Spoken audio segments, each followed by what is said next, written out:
I burst through the double doors of my parents' colonial-style estate, rain cascading from my hair and clothes onto their imported marble floor. The sound of champagne glasses and polite laughter from Ethan's engagement party fades as all eyes turn to me. My hands tremble as I clutch my phone, knuckles white. Lily collapsed at school today, I say, my voice catching. The doctors found a congenital heart defect. She needs surgery within 36 hours, or there could be permanent damage. Mother's perfectly lined lips part slightly. Father sets his crystal tumbler down on the mahogany side table without a coaster, something he'd normally never do. I need $82,000 for the surgery. I continue, hating the desperation in my voice. My new insurance doesn't start until next month. I've never asked you for anything like this before. Father and mother exchange a glance. That familiar, silent communication that always excluded me. Something passes between them, and my stomach twists. We've already committed $300,000 to Ethan's wedding, Father says finally. Everything's non-refundable. My brother Ethan steps forward from the cluster of his country club friends, champagne flute dangling between his fingers. The corner of his mouth lifts in a smirk that only I can see. This is my time, Claire. Don't ruin it like you ruin everything else. The room spins slightly, as my mind flashes back to just 3 hours ago. I was at my small interior design studio, sketching cabinet layouts for a potential client when my phone rang. The school nurse's voice had been steady but urgent. Then came the frantic drive to the hospital, my knuckles white on the steering wheel, each red light an eternity. I still feel the chill that swept through me when I first saw Lily, my vibrant 7-year-old, looking so small amid the tangle of monitoring wires. Her skin pale against the stark hospital sheets, the doctor's grave eyes as he explained the condition they'd discovered. Then the financial counselor with her sympathetic but firm explanation. Without insurance coverage, they needed payment before proceeding with surgery preparation. I watched my world collapse in a sterile office with motivational posters on the wall. You should have planned better, Claire, Mother says now, adjusting her pearl necklace, the same one she'd promised would be mine someday. If you hadn't left the family business, you'd have proper health care. Actions have consequences. A strange calm washes over me. Slowly, deliberately, I reach up and unclasp the smaller strand of pearls at my own neck, Mother's gift on my 30th birthday. The weight of them feels suddenly obscene in my palm. I step forward and place them gently in her hand. I thought family meant something different to you. Mother's fingers close reflexively around the pearls, her expression flickering between surprise and indignation. Father sets his drink down with a sharp click. You've always been irresponsible, Claire. This is a bad reflection on the family name. The words hit me like physical blows, but I remain standing. For the first time, I truly see them, not as the parents whose approval I've desperately sought for 34 years, but as people willing to let my daughter suffer to maintain appearances and punish my independence. My daughter's life means less to you than Ethan's wedding, I say, the realization crystallizing into words. Less than what the neighbors might think. No one speaks as I turn away. The weight of understanding settles onto my shoulders. I am truly alone in this. The rain feels almost warm compared to the chill inside that house as I walk back to my car, keys clutched in my hand, no closer to saving my daughter than when I arrived. But something has changed. For the first time in my life, I'm not leaving with the hope they'll eventually approve of me.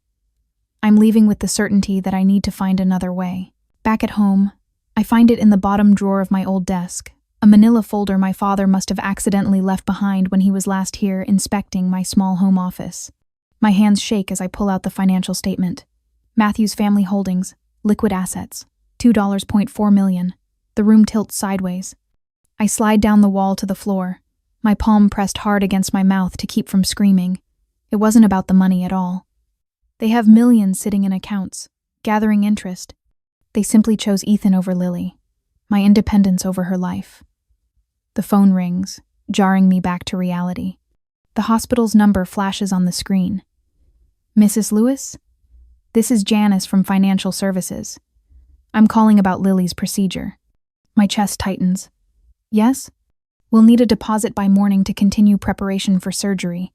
Otherwise, I'm afraid we'll have to postpone. I close my eyes, picturing Lily's small form in that oversized hospital bed. We'll have it. I promise, my voice breaking. Just please don't stop preparing. She's all I have. When I hang up, Daniel is standing in the doorway. The circles under his eyes match mine. They have over $2 million, I say, holding up the statement. It wasn't that they couldn't help. They wouldn't. Daniel sits across from me at our small kitchen table, his calloused hands spread flat on the wood surface. Construction work has made his fingers permanently rough, each crack and callus a testament to his dedication to building things that last. My coffee grows cold, untouched. The bank denied the emergency loan application, I say, scrolling through my email. Credit card company won't increase our limit. Daniel nods grimly. I called everyone. Mike can loan us $500, Jen and Paul about the same. My brother might manage $1,000 by tomorrow, but the math is impossible. We're so far short of what Lily needs. I talk to Diane and Mark. I continue, referring to my closest friends from college. They're devastated, but can only offer to watch the house while we're at the hospital. Daniel stands abruptly and walks out of the kitchen. I stare at the wall, numb. When he returns, he's holding a set of keys. He places them gently on the table between us. 5 years rebuilding it, he says, his voice rough. Doesn't matter now. We'll sell it first thing tomorrow. The 1969 Chevy Camaro, Daniel's pride and joy, the car he found abandoned in his uncle's barn, the vehicle he spent countless weekends restoring, part by precious part. My throat closes as the tears come. My own parents wouldn't help, but you'd give up something you love without hesitation. Daniel's hand covers mine. It's just metal and paint, Claire. Lily is our heart. I pull out a notepad and start calculating aloud. The Camaro might bring $11,500 if we find a buyer quickly. Our savings are at $32,000. Your $401k early withdrawal could be another $11,500 after penalties. That's still $27,000 short, Daniel says, rubbing his forehead. In Lily's hospital room later that evening, Dr. Garcia explains the risks while checking Lily's monitors. Every hour we delay increases the chance of permanent damage to her heart. The defect is causing strain that her young heart simply wasn't designed to handle. I curl up in the chair beside her bed, watching her chest rise and fall beneath the thin hospital blanket, her favorite stuffed rabbit tucked under one arm. We're going to fix your heart, sweetheart, I whisper, brushing hair from her forehead. Mommy and Daddy are figuring it out. Through the window, I can see Daniel pacing the hallway, phone pressed to his ear. He's calling everyone who might buy his professional tools and equipment. 20 years of accumulated craftsmanship, about to be liquidated in a desperate fire sale. The hospital's financial office calls my cell while I'm watching Lily sleep. Mrs. Lewis, we need confirmation of funds by 9 a.m. the day after tomorrow, or we'll have to reschedule the procedure. I don't respond right away, my eyes fixed on our modest 3-bedroom home's photo on my lock screen. The house we scraped together a down payment for 2 years ago, our first real asset. Would we have to sell it? Where would we live during Lily's recovery? Mrs. Lewis, are you there? Yes, I whisper, silent tears sliding down my face. I understand. The night stretches endlessly. I drift in and out of sleep in the uncomfortable hospital chair, dreaming of numbers that never add up. At 5:47 a.m., my phone buzzes with a text. It's Rebecca, my assistant at the design studio. I've started a community fundraiser, already at $3,200. I stare at the screen, watching as another notification pops up. $3,450, then $3,675. Friends, neighbors, clients, people from all corners of our lives contributing what they can. As I watch the donation numbers slowly climbing, I wonder if I should swallow my pride and beg my parents one more time, or trust in the kindness of strangers and friends. When the people who should love you most let you down, is it better to keep fighting for their approval, or to accept that some family ties are meant to be severed? That morning while at the hospital, I deleted the family lawyer's email with trembling fingers. The formal language feels like ice against my skin. Request that you refrain from spreading false information about the Matthews family's financial decisions. The words blur as tears threaten. My phone buzzes with a notification. Ethan has tagged me in another wedding planning post. Choosing the perfect champagne fountain. Wish you could focus on the positive things in life. At Claire M. Designs. The knife twists deeper. The hospital chair digs into my spine as I shift, trying to find comfort where none exists. Design sketches litter the small side table prospective clients I've had to cancel on this week. The Harriman kitchen remodel would have covered 2 months of mortgage payments. Now Laura Harriman's voicemail sits unanswered on my phone, her patience surely wearing thin. Mrs. Lewis? A nurse with kind eyes peers around the door. Lily's vitals are looking good today. I attempt a smile, but my face feels stiff, unpracticed. Thank you. When she leaves, I catch fragments of whispered conversation in the hallway.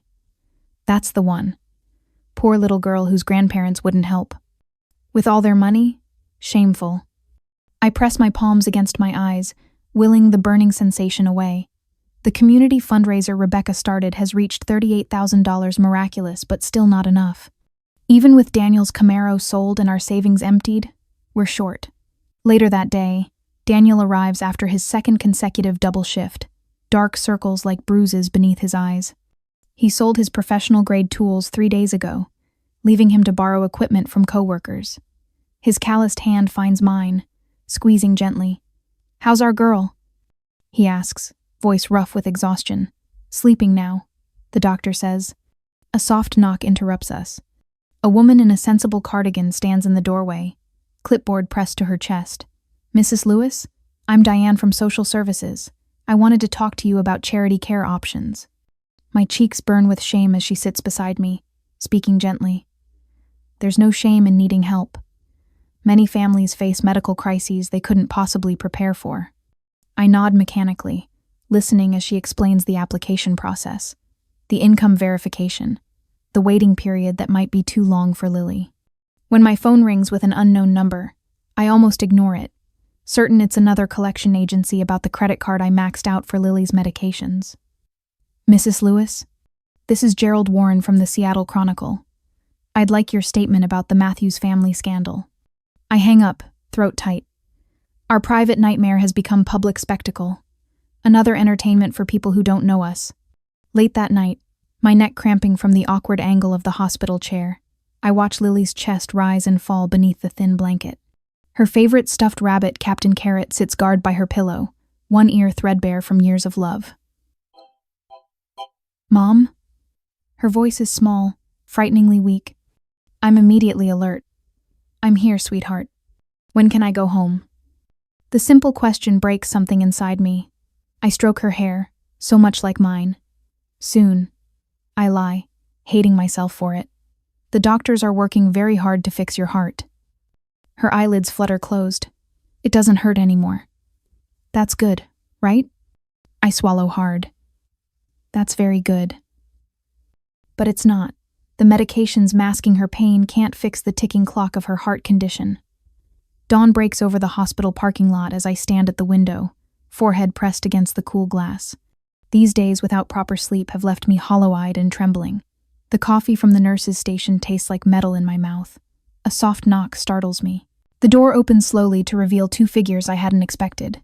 Howard and Martha Lewis, Daniel's parents, their eyes red-rimmed from what must have been an all-night drive from Spokane. "We came as soon as we could get everything arranged," Martha says, stepping forward to embrace me. She smells of peppermint and that laundry detergent she's used for 30 years. Howard stands awkwardly behind her, his weathered face grave. He's wearing his good flannel shirt, the one Martha insists he save for church and special occasions. "We sold the cabin," he says simply, placing an envelope on the foot of Lily's bed. "Got $42,000 for it. Family means something to us." I stare at the envelope, uncomprehending. The cabin by Spirit Lake, their retirement dream, the place they'd saved for over 20 years to buy. Hours later, we gather in the waiting room as doctors prepare Lily for surgery. The funds from Howard and Martha, combined with our savings and the community donations, have finally reached the necessary amount.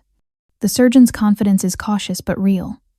Martha keeps her arm around my shoulders, a steady warmth against the hospital chill. "We've been saving that cabin for retirement," she explains. "But what's the point of savings if not for the people you love?" The tears I've been fighting for days finally break free. My own parents wouldn't even consider helping. They chose Ethan's wedding over Lily's life. Howard's response comes after a thoughtful silence, his voice gravelly with emotion. "Then they've lost something more valuable than money. They've lost you." The truth of his words straightens my spine. I stand taller, a new resolve burning through the fog of exhaustion and fear. You're right. They have lost me. Forever. As Lily is wheeled through the double doors toward surgery, I realize I've found my true family not in the colonial mansion where I grew up, but in Daniel's steadfast love, in Howard and Martha's sacrifice, in the community that rallied around us when blood relations turned away. Throughout the endless hours of Lily's surgery, Howard maintains his vigil in the waiting room. He brings coffee to everyone, nurses, other waiting families, the custodian mopping the floors. His presence, solid as the mountains of his beloved Eastern Washington, anchors us all. Martha spends the time learning everything she can. I watch in amazement as she takes notes while a nurse explains the post-operative care Lily will need. How to change bandages, monitor medication, watch for signs of infection. When a generic get well card arrives from my parents' secretary, not even signed by them personally, Martha is the one who quietly sets it aside without comment. The contrast couldn't be clearer. As each hour passes, I feel something new growing within me, not just hope for Lily, but strength in myself. The desperate woman who once pleaded in her parents' marble foyer seems like someone I used to know, a distant acquaintance I've outgrown. When the surgeon finally emerges, his smile tells us everything before he speaks. She's going to be fine. 2 weeks later, as Lily recovers with remarkable speed, I receive an unexpected call. North Shore Hospitality is looking for a designer for their $2 million remodel project, and they want me to pitch. Why me? I ask, stunned by the opportunity. My daughter donated to your fundraiser, the CEO explains. She showed me your portfolio. We need someone who understands what makes a space feel like home. The morning of the presentation, I stand before the mirror adjusting my blazer. The woman who looks back at me is changed, eyes clearer, stance more certain. Howard and Martha's sacrificial love has given me a foundation I never had before. I walk into North Shore Hospitality's boardroom with my head high, ready to show them designs born from a new understanding of what truly matters in creating spaces where people belong. I walk into North Shore Hospitality's boardroom, my portfolio case a comfortable weight in my hand. The morning sun streams through floor-to-ceiling windows, illuminating the expectant faces of 6 board members seated around a polished walnut table. My heartbeat steadies as I set up my presentation materials, each movement deliberate. Good morning, I say, making eye contact with each person in turn. My voice carries clearly across the room, surprising me with its newfound authority. I'm Claire Matthews of Matthews Design Studio. Thank you for this opportunity. The CEO, Arthur Brennan, nods encouragingly. His silver hair catches the light as he leans forward, fingers steepled. We've heard promising things about your work, Miss Matthews. I tap the screen of my tablet, and my designs for their hotel chain appear on the large display behind me. The modern yet warm aesthetics fill the room, but I don't immediately launch into explanations. Instead, I set my hands flat on the table and share what matters most. Before we discuss these designs, I'd like to tell you about Howard and Martha Lewis. A story unfolds from my lips, not rehearsed, but lived. How Howard and Martha sold their retirement cabin in the mountains to help pay for my daughter's heart surgery. How, in gratitude, I redesigned their modest new home to capture the essence of what they'd loved about their cabin. They gave up their dream space for my daughter's life. I explain, my finger tracing the contours of a custom built-in bookcase that mimicked the cabin's rustic beams. So, I created a space that honored their sacrifice while bringing them daily joy. Arthur Brennan leans forward, his interest visibly deepening. This experience crystallized my design philosophy. I continue. Spaces should reflect the people who truly matter. Not status, not trends, but the authentic connections that give our lives meaning. I tap my tablet again, revealing my designs for their hotels, each one storytelling through space, inviting genuine connection rather than shallow luxury. Your guests don't just want another anonymous upscale experience. I say with quiet confidence, they want spaces that remind them why travel matters, to connect with places and people that enrich their lives. Arthur's expression shifts from professional interest to something more personal. The room feels charged with unexpected emotion. 3 days later, my phone rings as I'm helping Lily with her homework. It's Arthur Brennan himself, not his assistant.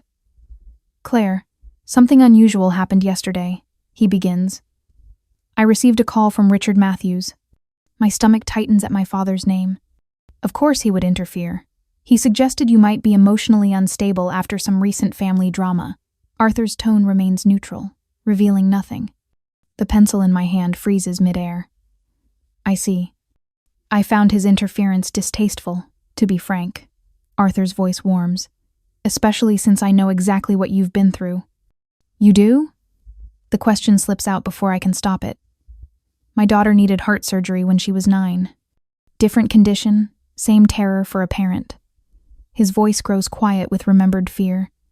The difference was, I had family who supported us through it.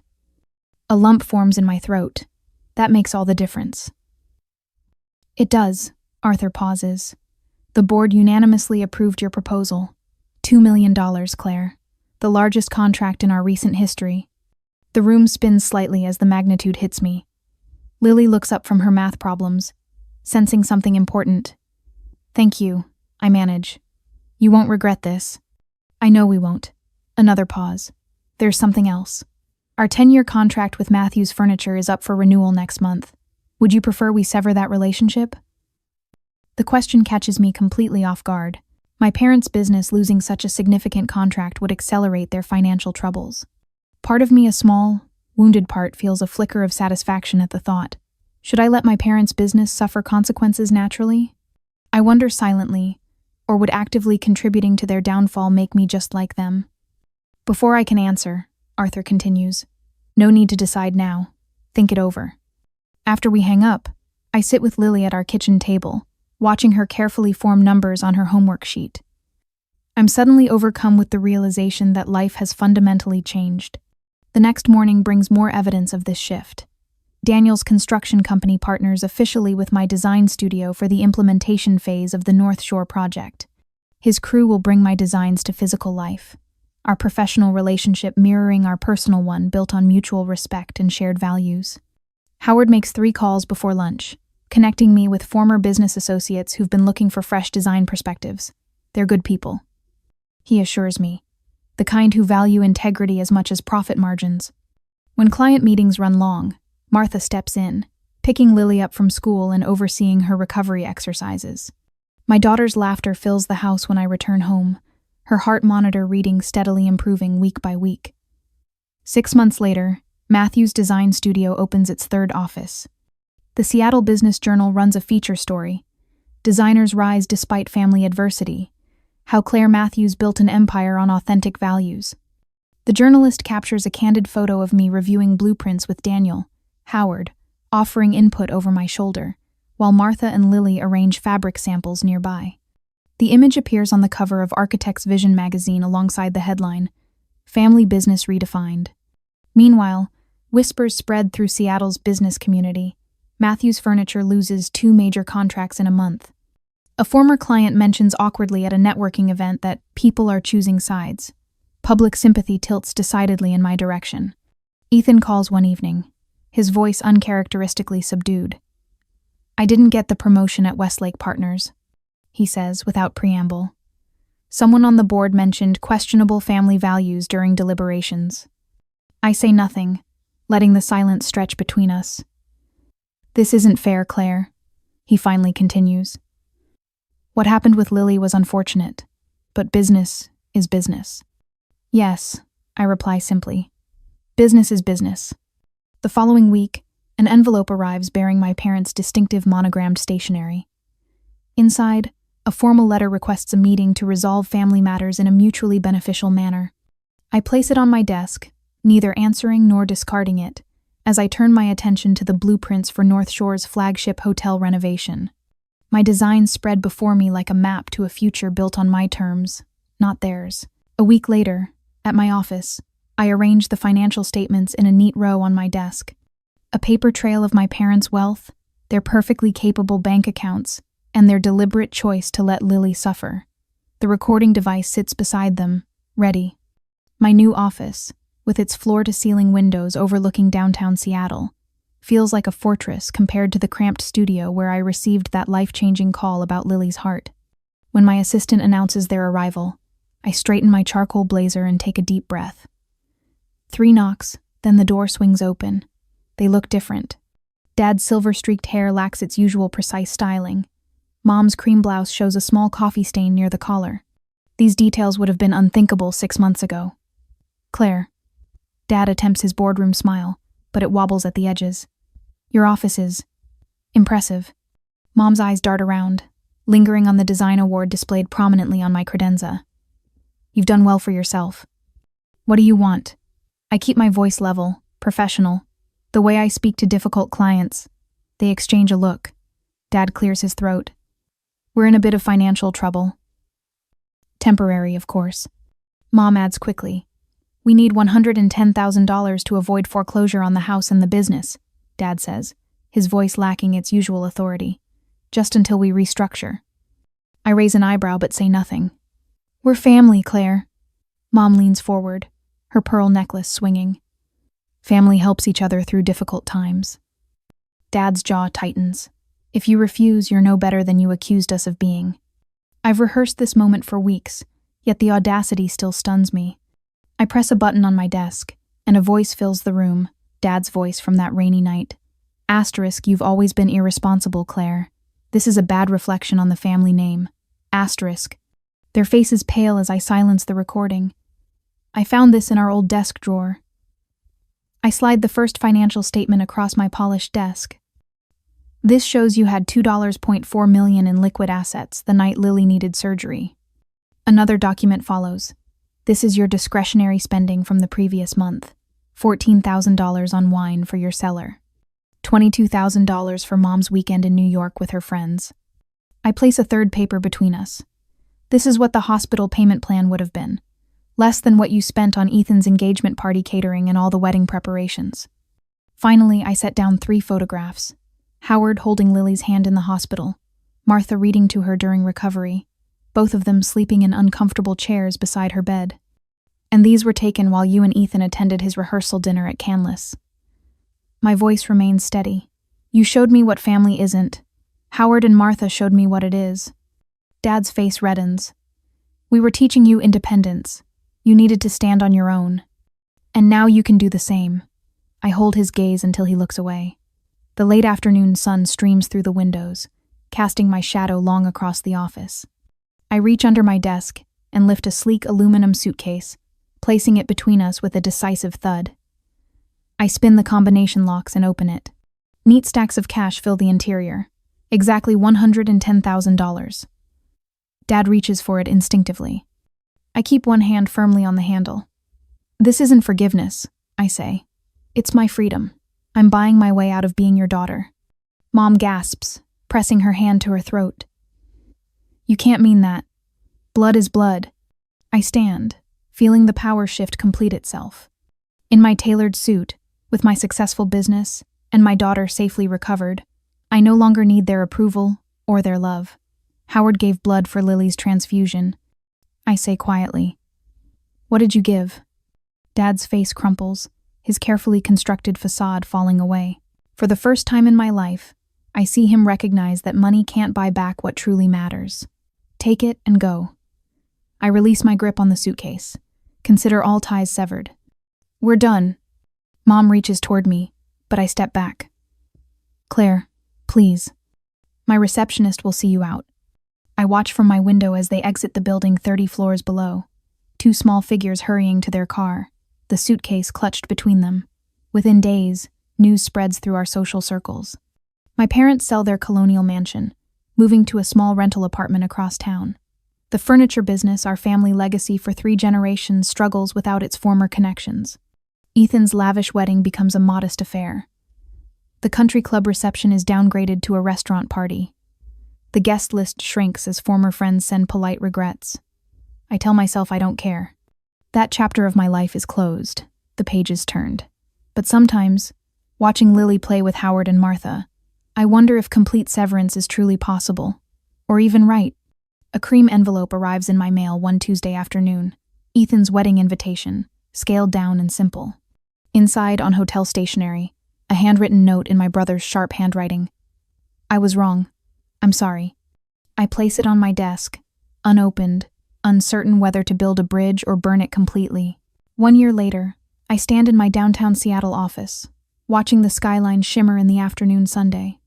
The view never gets old, just like the feeling of signing contracts without second-guessing myself. Miss Matthews? My assistant appears in the doorway. The Austin project just confirmed. That makes 5 cities now. I smile, remembering when my design studio was just a desk in our spare bedroom. Now industry publications call my work revolutionary spaces that celebrate authentic connections. The irony isn't lost on me. I once desperately sought my parents' approval. Now CEOs and developers seek mine. Also, the scholarship committee needs your final selections for the mentorship program. The mentorship program. My pride and joy. 10 young designers from disadvantaged backgrounds who'll receive not just design training but business education, everything I had to learn the hard way. Tell them I'll have it tomorrow, I say, glancing at the clock. I need to pick up Lily. Lily. My miracle. Her latest cardiology checkup showed a perfectly functioning heart. Last night, I found her coloring family portraits. She'd labeled Howard and Martha as real grandparents without prompting. Some wounds heal cleaner than others. The grocery store hasn't changed, though I have.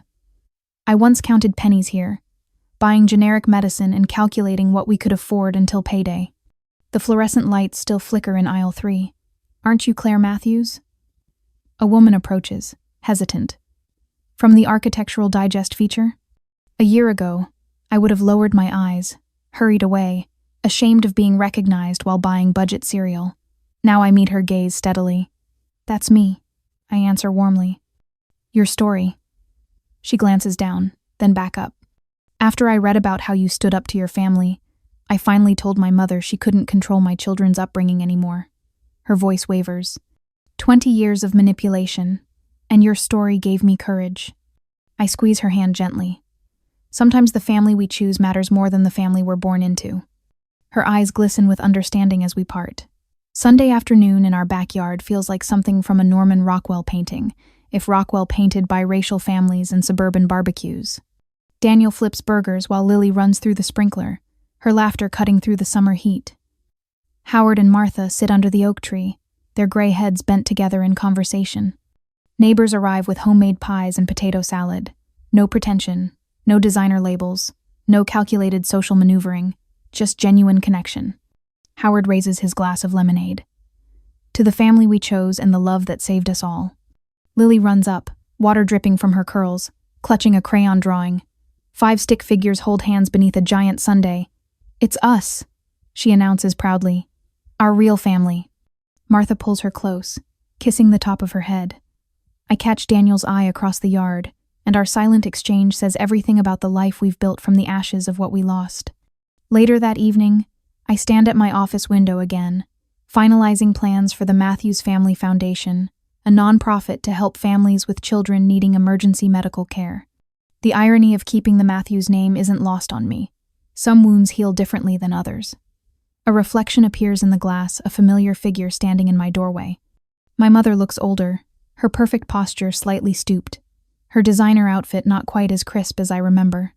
I turn, acknowledging her with a simple nod but making no move to invite her further into my space. Some boundaries need no explanation.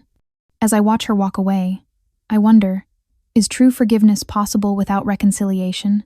Can we release the pain of betrayal while still protecting ourselves from those who caused it? What would you choose? The comfort of family ties or the freedom of chosen connections? I don't have all the answers, but as I lock my office door and head home to the family who chose me, I know I've found mine.